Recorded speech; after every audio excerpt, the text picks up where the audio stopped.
Alrighty, hello every folks, and good morning! Welcome to a beginner's guide to Tactics Ogre One Vision. Basically, as far as I'm concerned, the best mod ever made. So let's go ahead and get into this here. First question that comes up quite a bit: is this an okay place for somebody to start off with the Ogre Battle series, with the Tactics Ogre games, and whatever else? Personal opinion, yes, it absolutely is. For most folks, I typically recommend going for Reborn, not only to support the series officially, but also just typically it's kind of more modernized, so to speak, with stuff that you would expect for quality of life and whatnot. But One Vision, I should probably also point out, is no slouch to improving on the game originally modded to begin with, and also is just a really unique experience in and of itself. See, one thing I actually should probably get across here before we even start talking about One Vision itself as to why there's so many different versions of Tactics Ogre and why people still play all of them. Tactics Ogre is not a one playthrough kind of experience. Oftentimes, I know I'll end up going and hopping between different versions just because I'm feeling something different that week. So basically, when it comes to Tactics Ogre, it's essentially the same story across all versions, give or take. The classic, like SNES and PS1 version, Saturn, all that, will technically be a bit different. It doesn't have as many events as all of the other versions, but still, in general, broad strokes, the overall idea of the game is actually generally the same. Unlike most stories out there, the story is basically adapting to the way that you've interacted with the world, whether intentionally or unintentionally. And this oftentimes leads to situations where people try to spoil you on something that never even happened on your playthrough. So just so you know, it's essentially a game that you can play through more or less indefinitely, with different teams, different layouts, different versions of the game and what have you, and you'll still get a unique experience every time. So it's really fun in that way. Now, let's go ahead and talk about what's important for a player that's just getting into One Vision specifically. See, this is the version that's all about immersion through options. While the official Reborn version was all about immersion through things like voice acting and kind of quicker presentation and things like that, One Vision is about making you feel everything through the kind of nitty-gritty mechanics. So, like little things, like for example, specifically being able to choose when and where your abilities go off. Little things like unique classes with unique mechanics that essentially will work around what that character is kind of known to do in-game and stuff like that. So, like, Canopus is generally seen as somebody that's pretty darn strong, but they're more or less a kind of an aloof veteran that's been flying around from continent to continent for a good long while, and so his class is all about regenerating away small damage, evading attacks, and attacking with a wide variety of different options that others might simply not have the experience to pull off. Or, for example, the Zenobians are coming from March of the Black Queen, so they're going to essentially, they've already experienced a war, they've already experienced specific mechanics from that game, where, for example, they have an ability called Fervor that allows them to move faster as well as exercise an undead, essentially just getting excited over how they just basically pointed to that undead guy and deleted him, as a nice little nod to the fact that squads in March of the Black Queen could essentially get a bit of a momentum advantage by killing off an undead squad with a holy weapon and proceed on forward. And there's a lot of little things like this. So every class in this entire thing essentially has options out the wazoo to a level that I reasonably cannot even begin to get into like 10% of them in a beginner's guide. So let me go ahead and explain this. This game, and this version in particular, is going to come down to observation and solving problems in essentially kind of a puzzle-like manner. Oftentimes you'll find that every team that a player goes and puts together for the One Vision mod is going to be a very personalized thing. It's going to be kind of essentially a scrapbook of all of the interesting problems that they've run into along the way and how they've managed to solve them. So, like, for example, at one point I went into the Wildwood there. There was a hoplite that was giving me a lot of trouble, and I happened to have a necromancer on the team who just found it easier to recruit this guy rather than kill him because hoplites are pretty friggin' tough. Which then gave me the idea of making essentially a hoplite recruiter of sorts, who combines the fact that skeletons are allowed to have anatomy as well as recruit at the same time to essentially sit in place, do counterattacks on people, hold position while trying to flag down everybody they can to join our our little traveling circus. Or let's say along the way there were archers that had died over and over. I had several archers that were casualties, and so I had made a zombie archer here to passively do damage through damage reflection, through both a damage reflection skill and a damage reflection shield, while having very poor armor to actually defend himself with. And essentially equipping a type of debuff on his magic slots here that allows him to essentially shut down units that can exercise undead before he's actually able to get exercised himself. Essentially setting himself up for success before the fight even gets going for real. But you'll notice everyone's team is going to be some different combination of stuff like this. They ran into a problem, they figured out a tool to solve that problem, and then they worked it into their team. And that's basically how you want to approach One Vision. You're not looking to create the meta build that beats everything. The numbers are so amazing. You're not touching that. Like that's not how we do things around here. So to that end, let's go ahead and get started with what you need to know about what a character is. Okay, so let's go ahead and observe someone here. So let's say our Terror Knight over here, right? So we take a look at this guy. There are 4 pillars of what makes up a character in this version, because you'll notice that the actual level of the unit is not actually an accurate representation of what they are specifically. That is just their class level. Classes level in separately from the actual person. So the first layer of what everybody is going to be right over here, and this is going to be their stats. Now, let's go over these stats real quick because each of them actually pull double duty. And if you hit your select button, in One Vision they specifically tell you what they're contributing to across the board. So for example, strength is going to improve your damage pretty darn good with heavy weapons, it's going to slightly improve it with lighter weapons, and it's going to improve your physical defense. Vitality is all points towards defense, while dexterity is going to improve your heavy weapons a little bit, improve your light weapons a good bit, and then it's also going to improve your accuracy and evasion, while agility is entirely just physical accuracy, and avoidance is for avoiding everything, while intelligence is going to be mostly spell damage, a tiny bit towards spell accuracy, whereas mind is primarily towards spell accuracy, with the rest of its functions split between spell damage, magic evasion, and magic defense, while resistance gives you magic defense exclusively. Additionally, there's one more stat that's not listed here, which is luck. And that's going to determine a lot of little bits and pieces here and there. It's partially going to help with crit rate, it's partially going to help with your ability to parry attacks, but it's one of those things that you kind of stick on there for specific reasons. It varies. Luck is a bit of an odd duck on purpose. Every day, your person's luck goes up or down a little bit, so oftentimes you don't have complete control over how their luck is working. That's by design. So that is going to be your stats, right? And you'll notice that they're listed twice. So the ones on the left over here are going to be your personal stats. This is the person themselves.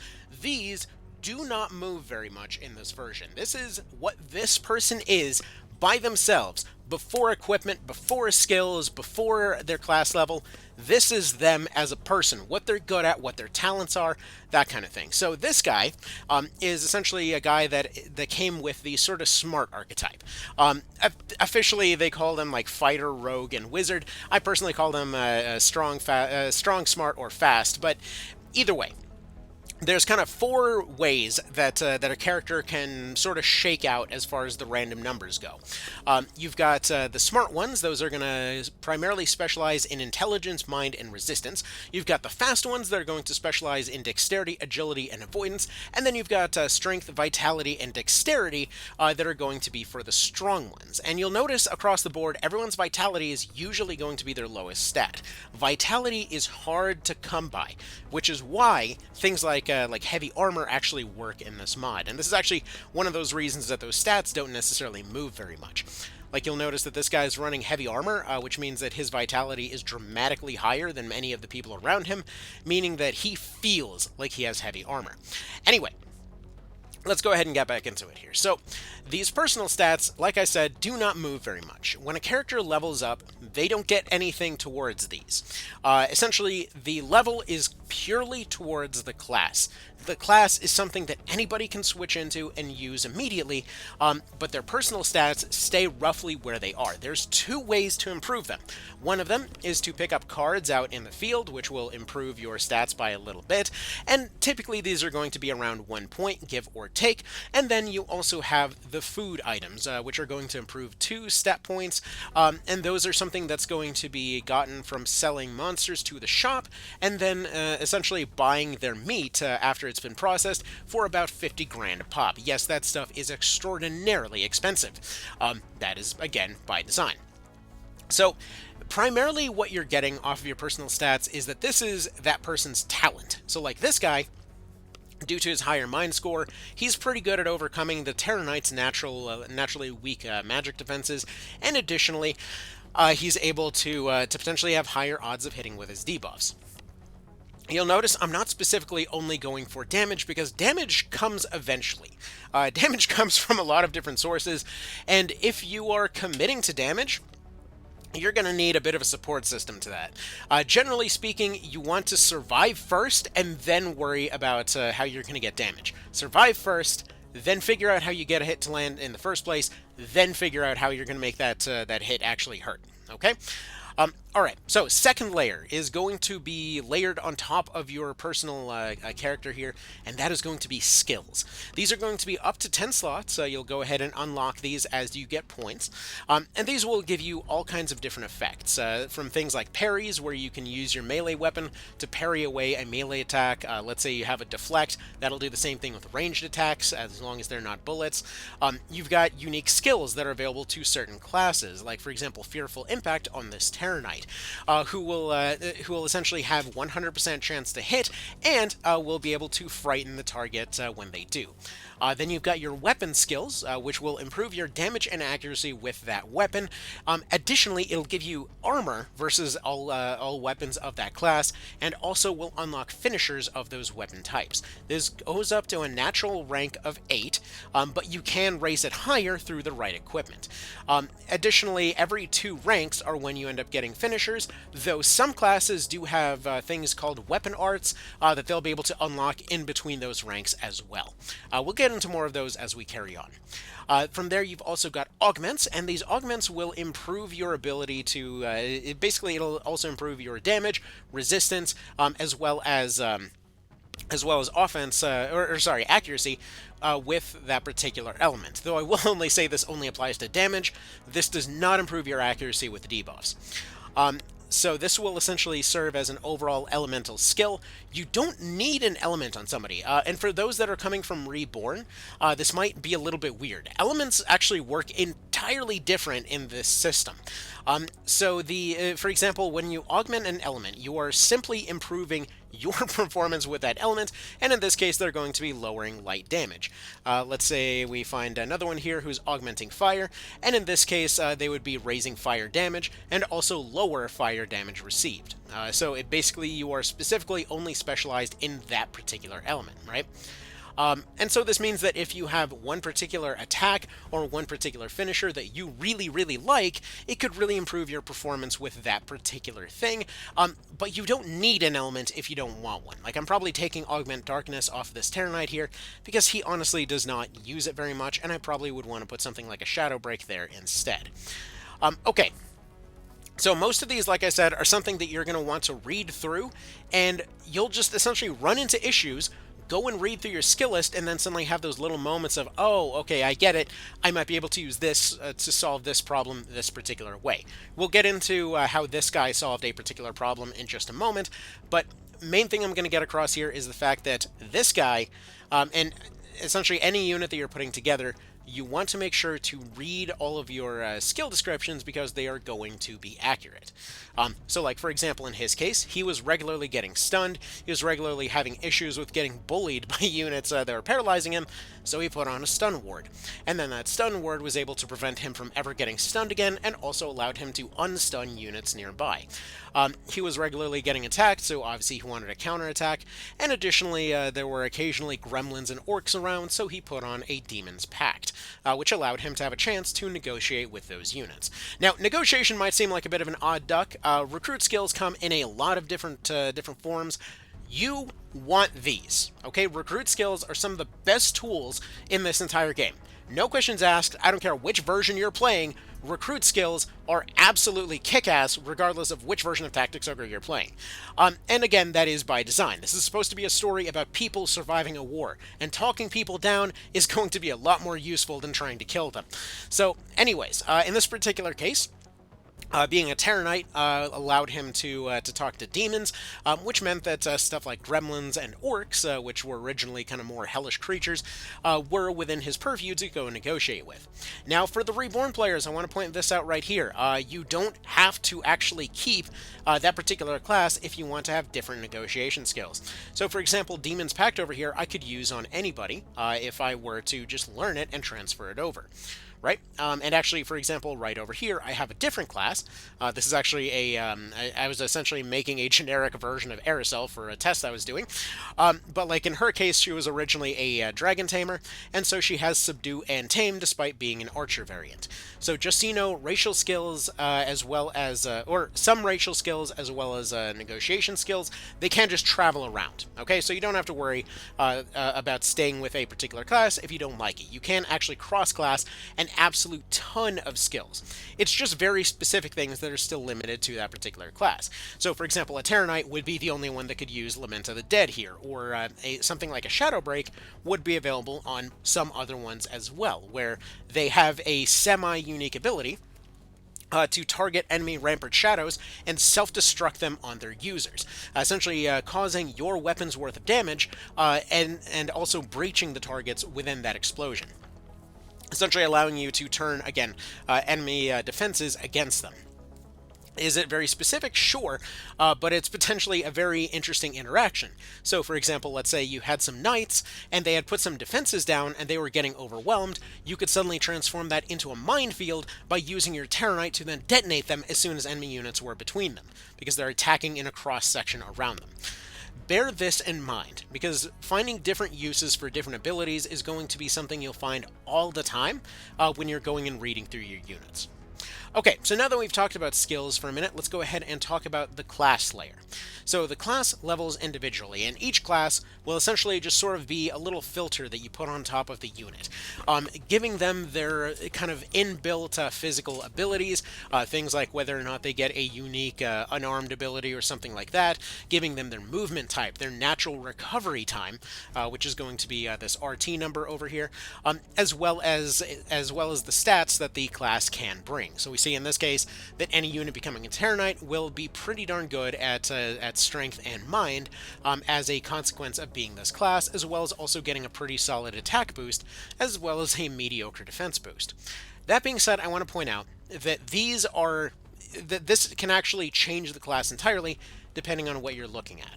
So, like, let's say we take a look at somebody like the Spellblade for a quick second, right? And we see that for their ranged attack, they can throw an item. If we take a look at the Cleric, we see that as a melee attack, if you give them no weapon, they're actually better at attacking with their fist.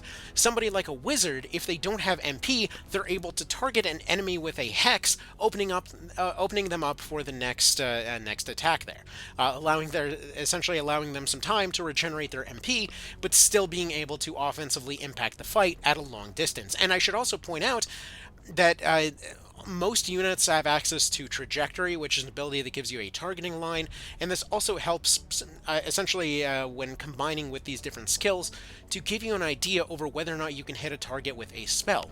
So like if a Wizard is unsure over whether their spell can hit, they can target a unit with that Hex, and essentially that allows them to see, like, okay, can my fireball pass between those units? They can. Okay, cool, I can make that shot. Now, it's a little imperfect. Technically, the fireball will fire one height higher than the Hex is shooting, but this is a minor detail that rarely comes up for that specific use case. I'm just bringing it up that it's there. Additionally, you have other ones, like, for example, an Archer, if you decide to run them with something like a Dagger and a Buckler, can actually fling a Poisonous Shuriken. They have a skill that allows them to guarantee their ranged attacks, and this means that they can have guaranteed poison shurikens that they can fire at long range if that's what you choose to do. bear in mind that classes across the board have all kinds of options like this. Up to and including, again, for the Reborn players here, if you are used to using your beast tamers to throw items, they still can throw items. They're one of the ones that are item specialists, right? So in general, you'll find that there's a lot of stuff like this, a lot of things to potentially kind of theorize and theory craft and whatever else. And as a little bit of an aside here, I want to point out that there's no class in this game that people haven't essentially given reviews of anything from being completely overpowered to completely worthless, despite 10 people talking about the exact same class and finding completely different uses for it, okay? Every class, every party that you build is going to be very personalized to you. Oftentimes, if you try to use somebody else's team, you'll find yourself getting frustrated because you're not essentially building the machine yourself, so to speak. Okay? I know that seems like a weird way to address it, but essentially your party is your canvas in a way. That you see a problem and you start looking for solutions. Like, I can't, like, let's say that Terranite in particular, right? What happened with him is that I was looking for solutions to my problem wherein I couldn't hit a guy. I was having an issue specifically hitting a guy.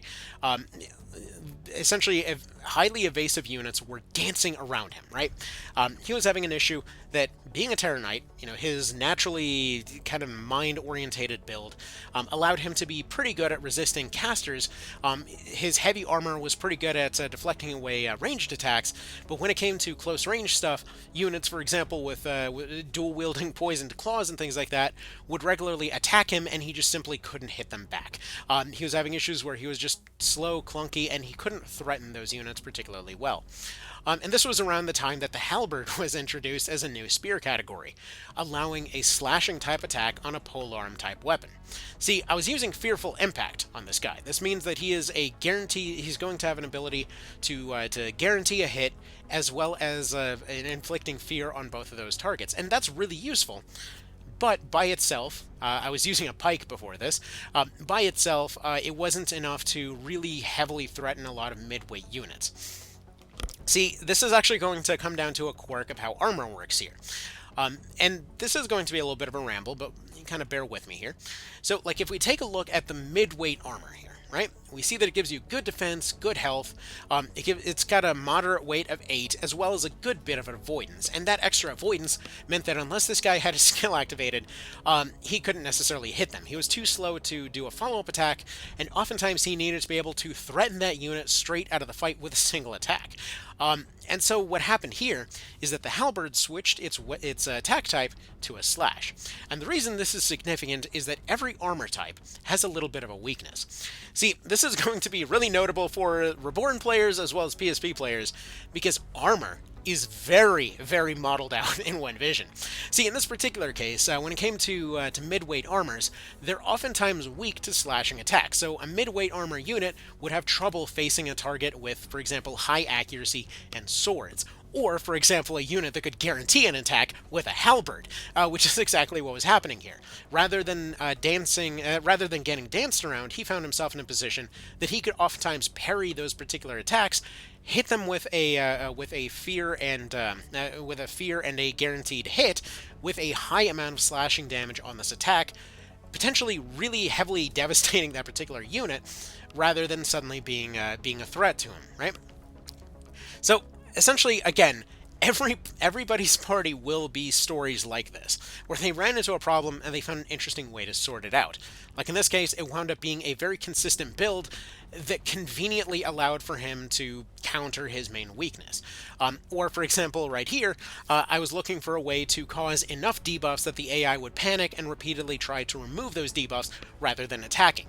And so, using that same combination on a whip inflicted both False Strike, which helped for avoiding finishers, as well as a guaranteed Fear, which also downgraded their stats on top of it, which meant that the AI was looking at its damage predictions and it's like, okay, the Fear has taken away my ability to actually hurt this unit in armor, the False Strike has taken away my ability to actually hit a target that's evasive, I'm just going to go and retreat and heal this. And so this created a surprisingly good pressure unit that does very little damage on its own. Anyway, So with this being said, let's talk about a few other mechanics real quick. So we talked about armor categories, and this is a very important part of this game. See, when it comes to armor, it comes in a wide variety of different types, and we'll go over to our warrior here to show this off. So generally speaking, it comes down to a few basic categories for each page. All right, so we've got like light helmets, we've got heavy helmets, and we've got casting hats that are available for the helmet categories. And these are typically going to be pretty consistent for these basic versions. So for example, the circlet is your first light helmet. It's going to give you agility, so it's going to give you a bit more accuracy. It's protecting your head, but still allows you to look around. We've got heavy helmets that are going to give you more defense and resistance, which is very important for shrugging away magic attacks. And then we've got the casting hats, which will do things like improving your mind. We take it up a tier, we see that suddenly there's a significantly higher agility bonus off this light helmet. Same thing for resistance off the heavy helmet, and same thing for mind off of this enchanter hat. Wait a minute, I need my unique pieces of equipment, and don't worry, you still got plenty of those as well. So for example, let's say we would have, later on, we would have a light helmet variant that would be extremely good for agility, also good for resistance, really good for crits, and also give you built-in trajectory to always have a firing line, effectively serving as something of a, almost like a DBZ scouter kind of a situation. Or then we go over to the main body armor slots, and typically these are something that you always want to have on somebody. And once again, they're broken down into convenient categories. You know, something like a robe, really good mind, really good resistance, gives you a little bit of bonus MP. For Reborn players, I should point out, having a higher MP bar does matter in this version, seeing as the higher your MP bar is, the faster your MP regenerates. So anyways, we see that it's got a weakness versus thrusting type attack, so it's going to give you a notable weakness versus things like arrows and spears, and especially pikes. I should point out that pikes are very good at hunting down casters, but we notice that they've got pretty solid resistances against magic. So we go over to these bottom ones here, and we see, once again, vests, good for evasion, good for a little bit of health, a little bit of defense, good general purpose armor, generally weak versus accurate attacks. We've got heavy armors that are typically going to be very good against everything, but have a notable little chink in there when it came to things like heavy warhammers, which might potentially have a chance to do a bit of notable extra damage versus them. But these different categories, again, are going to be very tailor-suited for specific things, and oftentimes you'll find that there's specific reasons that you may want to use a particular thing or another. Sometimes there is a stat deficit on a unit, sometimes there is just a weakness that a character has of some kind. Like for example, this guy is very good at actually landing damage and stuff like that, but his accuracy was absolutely piss poor, right? So he ended up running around with a Ring of Alacrity and Vagrant Sleeves to overcome his natural utter blindness when it came to actually using something like this throwing spear. At the same time, he can use his natural strength with something like a heavy shield to be able to disable targets when he's going and charging ahead. And when it comes to those weapon categories, bear in mind that this does extend to every piece of equipment. I won't have time to go over all of them, but you've got tools for every job that you'd like. You know, maybe somebody hyper min-maxed for evasion might like something like a parrying dagger down the line. Somebody that prefers to, for example, have the casting prowess of a staff, but also wants, let's say, the mind bonus and meditation usage of a book, might, for example, use something like this elemental focus to gain the benefit of both of them at the cost of defense. Or, for example, when it comes to shields, you've got lightweight shields that are going to be good for knocking back targets, but then at the same time you're going to have heavier shields that are going to provide a health bonus, provide a better defensive bonus. While also you can go hyper defensive with it, and the super heavy shields will make you yourself unmovable, give you that steadfast bonus while guaranteeing a stun effect on an enemy target. Let's say we've got variants on shields over here like the Ward, which will essentially have a chance to silence a target and also make you near immune to magic. Or things like the damage reflection shields will potentially either reflect magic or reflect damage, depending on if you're looking to build something like this. And you can get very specific with these. Like if you wanted to, for example, take a unit and say, okay, they've got the reflect damage skill, they've got the reflect damage shield, and I've got my my wizard over here that's going to give them spike skin, and then courtesy of all of this, they now have something to the tune of 160% damage reflection, and effectively can't move, but they're more or less reflecting damage all over the place, right? So you can, and don't quote me on the 160%. I forget. It's a while since I ran that build, but it is something that you can do.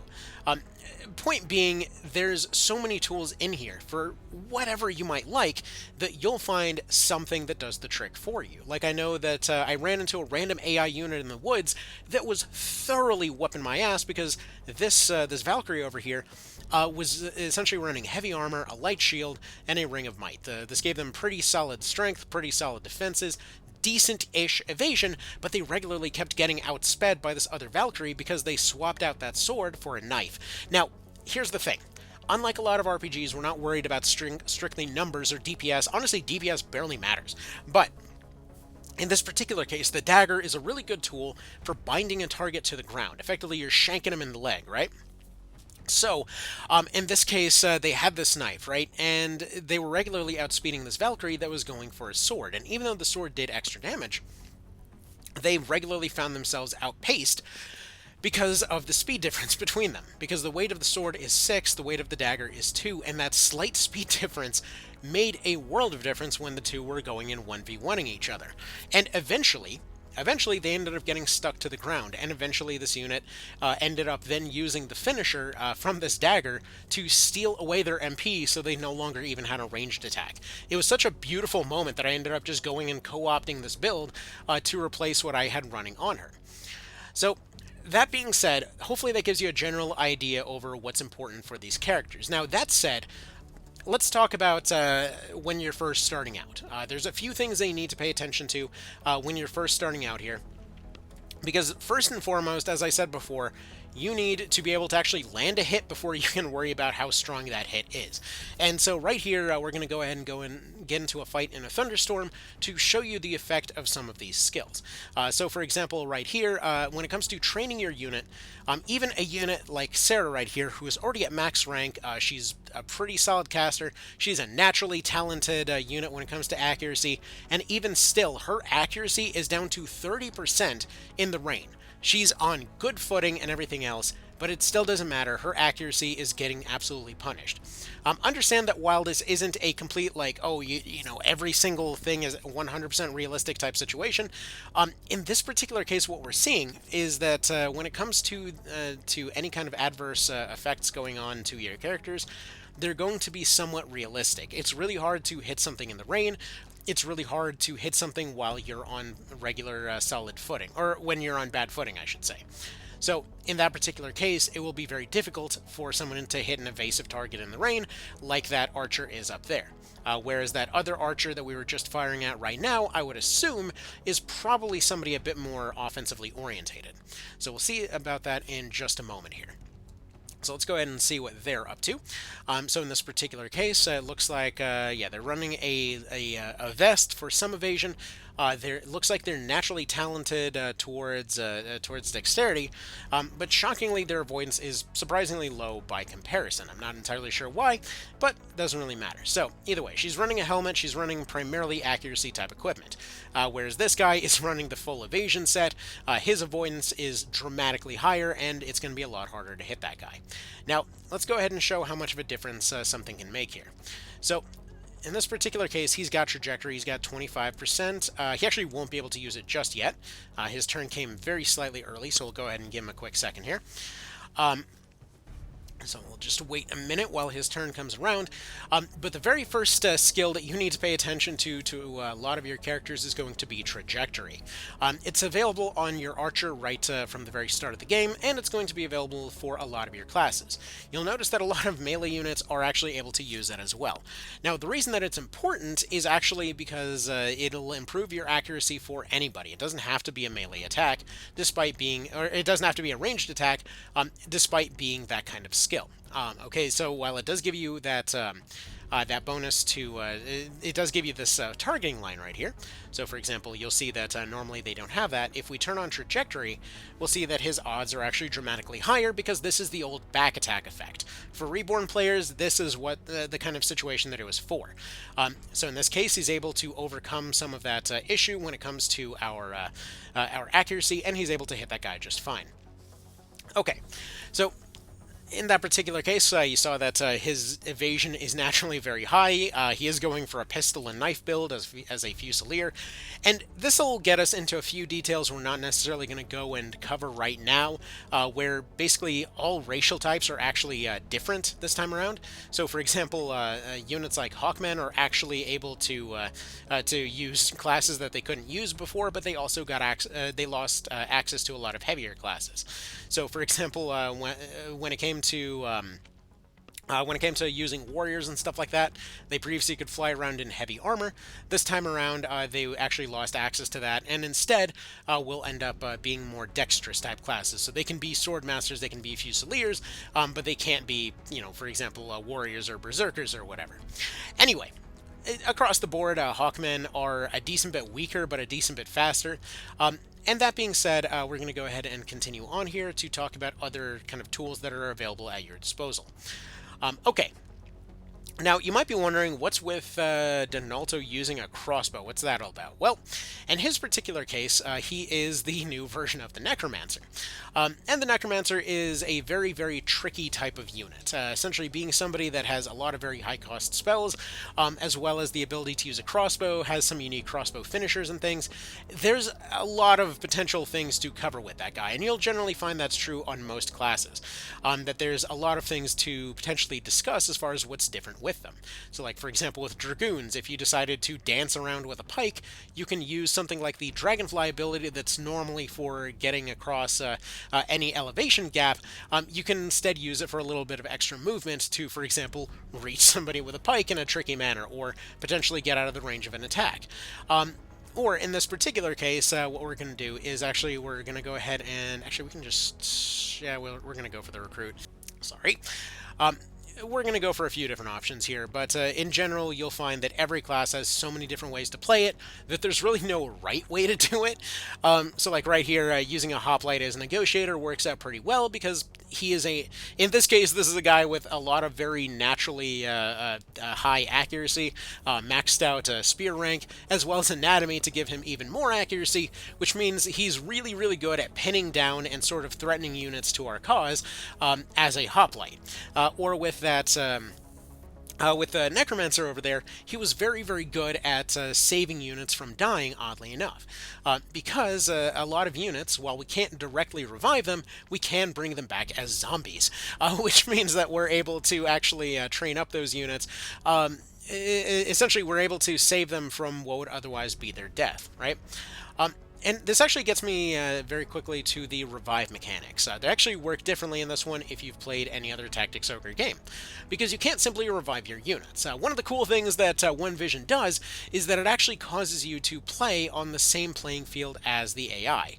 And essentially what this includes is the fact that you would have to, actually have to pay a cost in order to get somebody back, right? So we'll get to that in just 1 second. One thing you'll notice right there is that we made a dumb move, right? Let's take a quick aside here. I know that we're kind of scattershotting information, but I'm hoping that, helping this make sense. But you're in a position where you don't want to use Chariot. You want to kind of stick to your guns, but you had a misclick, right? One Vision, as well as the PSP version, has a bit of a mercy feature for this. If you click the Chariot button, like if you back out, you hit the Chariot button, but you just select your normal turn, you can actually fix your turn without it counting as a Chariot usage. See, for this version, they ended up taking this out in Reborn because misclicks were less common.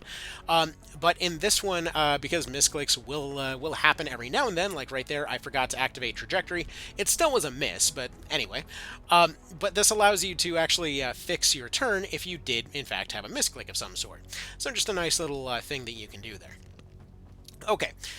So, let's see, a few other little bits and pieces. So as far as accuracy options go, we talked about trajectory. That's very, very good, but there's also a lot of skills that you can potentially use for a similar effect. Like, for example, with Sarah over here, as a rogue, which you do actually get her as a rogue, you can get the Bullseye ability on her very early, which will guarantee ranged attacks, just like melee attacks. If you need to guarantee your melee attacks, Let's see, do we have any fencers here? Okay, it doesn't appear that we have any fencers on this team, but the Rune Fencer / Valkyrie would actually have the same ability, but for melee attacks, where they can guarantee that an attack will hit. And actually, you'll also notice that there's other ways to actually increase your accuracy as well. Like we talked about agility improving equipment before, but any unit that's equipping a shield automatically has access to one of the best accuracy moves in the game. See, regardless of how bad your disparity is on actually hitting a target, let's see if we can find somebody very evasive to show this on. Yeah, the Boltcaster, I don't think the Boltcaster can actually miss, now that I think about it.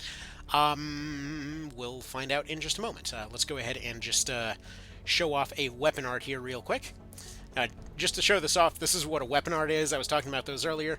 They're kind of like low-cost finishers that certain classes just get by default. And so, for example, they can somebody like a necromancer can essentially summon in ghosts in order to guide their bolt into a target and potentially wither their health down. So potentially, it's a way for them to either attack diagonally with a crossbow that's not capable of doing that, or to give them a guaranteed attack because their accuracy is normally terrible. So due to the fact that it's essentially a guided bolt, it's incapable of missing, so there would be another example of a type of attack they can't miss.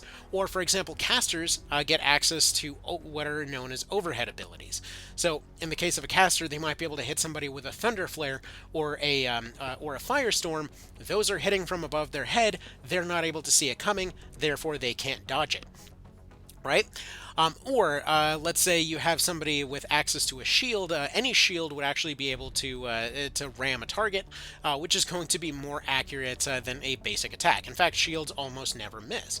And same thing for stuff like the aforementioned abilities on warriors or whatnot that would be able to guarantee that their hits always land.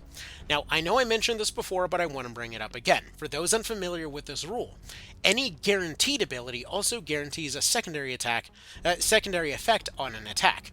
So like right here, she's going to activate Bullseye, she's going to go over here, and she's going to go ahead and take a guaranteed poison shot on this cleric, guaranteeing the poison every single time.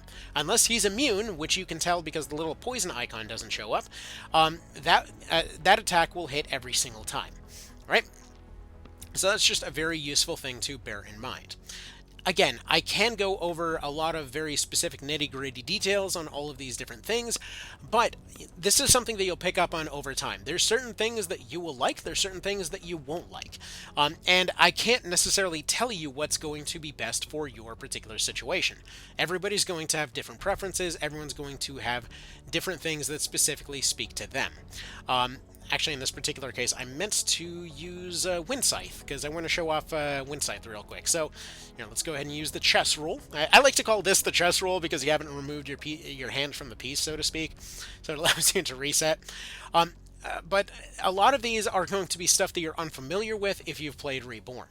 Like, for example, Wind Scythe, it seems a little bit unusual because it's a finisher that allows you to remove the TP of a target and will leech it to you. Why is this special? Because this allows a unit to act a lot like a Reborn unit, where in his particular case, he would, for example, be able to activate a finisher and then use a recruit at the same time, right? So that could potentially be very useful, because as you've probably picked up, any finisher will use their entire TP bar. And those TP bars, just so you're aware, they will actually use the entire thing, but they also will scale. So 2 notes on finishers while we're talking about them. So they scale two potential ways. They either scale damage or they scale accuracy. Accuracy, any points above 100 that you have, they'll just increase accuracy by that amount. I think it's a flat amount. I honestly don't know if it was ever fully discovered, but they improve your accuracy, right? And then the damage scaling ones will also do damage in the same way, that they'll improve damage roughly 1 or 2 points per point that you get. So, for example, if you end up having 150 TP saved up, you will, roughly speaking, be doing something to the tune of approximately 50 extra damage on that finisher, give or take.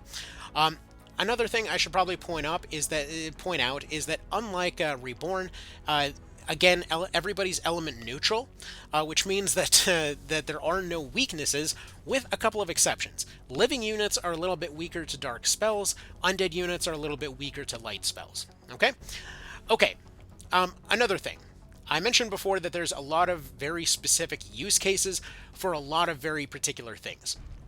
Like, one of those mechanics that rarely got used in any of the official games was the old Evanescence skill. This allowed a unit to be temporarily stilled, essentially playing dead. Now, due to its very high cost and oddly specific use case, it rarely saw use, and this is one of those cases where a mechanic got reworked in a very interesting way. See, instead, it got turned into a more or less Romeo and Juliet state that a necromancer is allowed to inflict on somebody else. You potentially can go use it on anyone that's nearby, and additionally can be used to instantly shut down undead. However, in this case, what I can do is I see that Mr. Ivan over here has taken some damage, and I see that his legs are currently broken. So what I'm going to do is I'm going to go ahead and entomb the guy, temporarily turning him into a stilled state, and I'm going to go ahead and animate him back so that he is completely restored. Now, again, there's a lot of things that you can use for different purposes, and on this specific use case, I just want to bring this up right here. Don't worry, when you're in that stilled state, you can't be exorcised. There was a specific exception that allowed the necromancer to be able to do this to somebody, to basically bring them through life and death to go bring them back to normal. That they can just give them a full body makeover at a tremendous cost to TP, as well as a hell of a lot of recovery time. So, last note that I didn't really cover as much as I should have earlier on, just to kind of leave you with this as a final note. You've seen already just how many simulations there are to all of these different, odds and ends during these fights. You've seen how many kind of different considerations there are for a lot of different types of attacks and what have you. But remember the fact that everything is simulated. So, for example, if somebody is running around with very heavy armor, they will be noticeably slower than another unit. If somebody is running around a lot, their turns will come around a lot slower than somebody that isn't moving. And unlike something like FFT, this isn't just down to did you move or did you not move. The distance that you move, as well as how fast the class is naturally, matters here, right? And oftentimes you'll find that you can be just as decisive by doing nothing as you can be by going and specifically going after another unit. Actually, in this particular case, I just noticed we probably were better off going for the recruit there, so we'll just go ahead and recruit this guy. He'll probably say no, and then, oh, I guess he did join. Okay, fantastic. Well, anyways, we have a new friend now. We're going to fire him anyway. I just like using recruit because I like raising up recruit. Okay. And again, as far as weapon arts go, like for example, the Fusilier can go ahead and use their pistol over here to disarm a guy, and then would be able to use a first aid to get rid of one debuff as well as heal himself. Oftentimes your action moves will be just as useful as your primary action, so don't feel like you only have to do that one thing all the time, okay? This is a version of the game where every particular action that you take is going to be calculated. Every move that you make is going to matter, and you don't want to sit there just spamming the same thing over and over, because you will be punished for it, no questions asked. As you've probably been able to tell, the AI does have all of the same things that you have. It does have all of those same options available to it, and it is very, very good at what it does. It will oftentimes surprise you with unexpected uses of abilities you didn't see coming. Like you saw earlier, they're pretty good at shaking off their own debuffs. They're pretty good at getting their people back in the fight. So it's just good stuff. So the last little note that I want to point out here, outside of obviously remembering all those simulation elements, I can't hammer that home enough, is that when it comes to your class levels, leveling them up is actually not that complicated, especially if you happen to have had the Class XP scaling fix applied, which the mod is going to be recommending. So, for example, one of those that we're going to have activated on this one is that Class XP scaling fix, and what it's going to do for us is that it's going to it's essentially going to put more experience towards those lower level units. See, whenever you get a new class in this one, they do have to be trained up. However, they're going to need skill points to get all of their new stuff anyway, so it's not really as much of a big dramatic thing as some like to paint it. but this also allows you to get a feel for what the class can do in the background, and this also doesn't mean that they're worthless either. So one of the important things to bear in mind here is that while a class is in its low-level state, it's actually still more survivable than it may seem, and they typically will be able to train better than it may seem. So, for example, if a unit, like let's say, has the option to deflect, like one of the new classes that I wanted to train, with deflection while they were going and getting themselves raised up, right? So what I was doing is I was going and giving them heavy armor, which meant that they had high vitality, which meant that they were no longer suffering from getting one shot. Like you saw this unit, despite being at a near, what was it, like 17 or 18 level disadvantage, just due to that heavy armor, they were still able to take a lot of attacks from enemy units. Anyway, so with that all being said, what I was doing is that I was essentially going and attempting to have them train their deflection by only letting the ranged attacks hit them. I was covering them from their away from all the other melee attacks, and I was letting ranged attacks hit them almost exclusively. They just healed themselves up for any damage that they took. They trained their deflection off of any attacks that were coming their way, and they simply just stood there while everybody else handled the fight. So you don't have to always keep them in the back. Sometimes you can be training them in better ways. Basically, if any skill, and this is just general advice here, but like, if any skill has any interaction with what's going on at all, it will be trained up. So, for example, every time that Elazar over here takes an attack from a human unit, he's training anatomy. Every time he stabs a human unit, he's training anatomy. Every time that he's negotiating with a unit with his recruit skill, he's training anatomy. So oftentimes you'll find that you can build your units up in this particular way, that they're constantly training up their skills, even if they're not necessarily contributing to the fight very much. Maybe they can just be an item support. Maybe they can be something else, you know? So remember to get creative with it, and also remember that if you are recruiting all of these random units and you don't want them in your team, you can't just tell them no and they'll just hand over all of their equipment and leave, allowing you to have a lot of free equipment. Additionally, as another little side note to what I was mentioning earlier, you'll notice that I didn't use any fire abilities on Syria here, but she does have Instill Flame.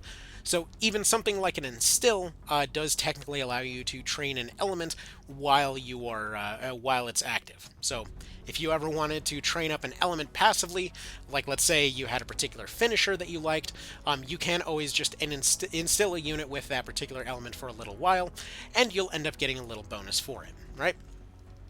So, for example, like with this guy, I wanted him to do better with his big poison finisher on his whip, and well, it's going up pretty slowly, to be honest. Haven't trained it very much. Wait a minute.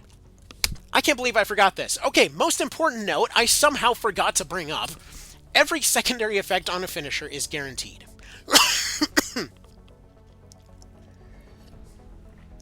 I know, I can't believe I forgot the most important thing. Any secondary effect. If you ever found yourself frustrated back in Reborn there, we were like, man, I really wish that Dark Weight would actually go and land that Leaden. I really need it right now. Crap, you know, what do we do now? 100% of the time, if the attack lands, it will hit it.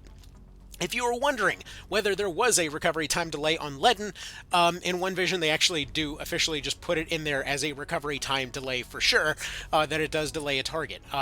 This one, guaranteed putting a target to sleep.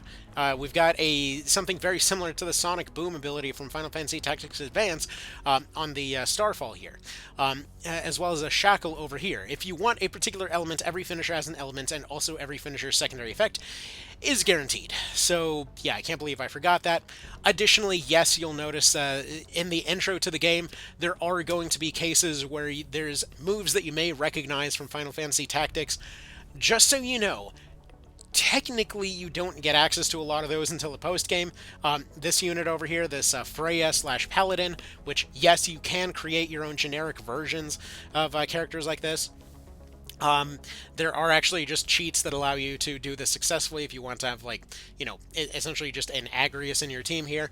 There's technically one in the game, but we're not going to get into that right now. Anyways, point being that I'm trying to get across here is that that stuff technically exists, but don't worry, this is not one of those mods that does the whole, like, oh, look, we put all the shiny things from everything in here kind of situation. every little installment is very tastefully done. Okay, every little addition is very tastefully done. I mentioned this in the like what is one vision video, but like for example with Halbrim, we had this moment where sword masters, people were frustrated that they couldn't use all the swords, and so the sword masters got all of the swords, whether it's the big swords, the small swords, the tiny swords, the biggest swords, eastern swords, western swords, whatever. They got all the different swordy types. Okay, and then suddenly people were like, man, I kind of miss that weird bizarro flavor of just the samurai guy, right? And then Hobram ended up getting his own class with his own unique restrictions that are very particular to the way that he functioned in the PSP version. As well as also getting some sort of like Jedi vibes from some of his skills and such. Like you'll notice that this guy has 6 finishers, despite the fact that people normally have only 4. So yeah, lots more finishers, and primarily in this case, just like the old rules that were there before, debuffs are still king, and a lot of times you're using these different varieties of different finishers, just like Reborn, but in this case, rather than using them for their big elemental punishes, you're using them for their very particular shutdown moves, using them for their very particular purposes as they happen to be, like, for example, being able to slow a target down with a recovery time delay, being able to shut down a target with a guaranteed shackle, being able to mass poison in a gigantic water beam, or for example being able to steal TP away from a target and then still hit them with the fear afterwards. You know, there's so many tools at your disposal that you could easily go through this game 50 plus times and still have a unique team every single time. Okay, so the main takeaway from all of this is just pay attention, read your descriptions, and just think, be creative, be curious, you know, be curious about everything that's in front of you. Up to and including all the monster units. They all got new stuff too. There's way too much stuff to potentially go over here. Even stuff like swapping out cores for your golems for different purposes or whatnot. There's just way too much stuff to cover. So, general takeaway, again, remember your debuffs, remember to try different types of units, remember that armor matters, and accuracy. Focus on that accuracy. Remember your agility equipment. Remember the natural talents of that unit. And remember to try to cover weaknesses before you try to focus on damage. And hell, I've seen people do the total opposite of that and do just fine. This entire party is basically your canvas. Go ahead and work yourself up a piece of art. Alright, you have yourselves a good one. I gotta go. Take care. Later.